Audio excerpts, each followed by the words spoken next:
എല്ലാം നിങ്ങൾ ഞായറാഴ്ച കുടുംബശ്രീ പോയിട്ട് എന്തല്ല നിങ്ങൾ പറയാലും കുടുംബശ്രീയിലൊന്നും പോകാത്ത. ഇപ്പം ഞായറാഴ്ച കുടുംബശ്രീ പോയിട്ട് നിങ്ങളോടൊന്നും പറഞ്ഞിട്ടില്ലല്ലോ. കുടുംബശ്രീ പോയിട്ട് പറയാൻ എന്താ, ഞാൻ ആ 20,000 ഉറുപ്പ്യ എടുക്കടോ.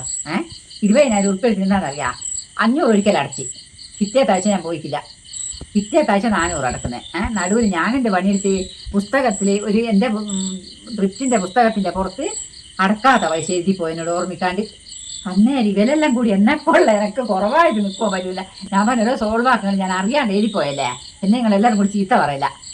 എൻ്റെ എല്ലാം കൂടി എന്നെ കൂടി നേരോട് ഏരോട്ട് എന്നെ കൊള്ളത്തുള്ളുന്ന്.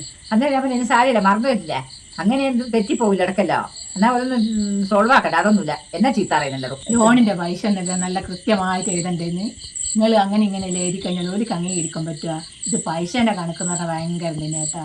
ഒരു 5 ഉറുപ്പ്യൻ്റെ കണക്ക് തെറ്റിയാൽ അങ്ങോട്ടെത്തുമ്പോൾ ലക്ഷക്കണക്കിന് ഉറുപ്പ്യൻ്റെ തെറ്റായി വരിക. നിങ്ങൾ എന്നോട് അറിയാണ്ടെങ്കിൽ എഴുതിപ്പോലെ ഒളങ്ങ് സ്വാഭാവിക പോലെ എന്നൊന്നും പറഞ്ഞാൽ ശരിയായില്ല. ലോണല്ലേ കൃത്യമായിട്ട് അടച്ചിട്ട് കൃത്യമായിട്ട് എഴുതി വെക്കണം. നിങ്ങൾ എവിടെ ചെന്നാലും ഇപ്പോൾ ഒട്ടം കഴിയാന്നല്ലേ നിങ്ങൾ കളിക്കുകയാണ്. ഇനി വിചാരിക്കും ഞാനൊരു പൊട്ടത്തിയാന്ന്. ഞാൻ വീട്ടിലിന്നെ പോകുമ്പോൾ കയ്യും പിടിക്കും. ഞാൻ ഇന്നെ വിൽക്കുകയും ചെയ്യും, കയ്യും പിടിക്കും.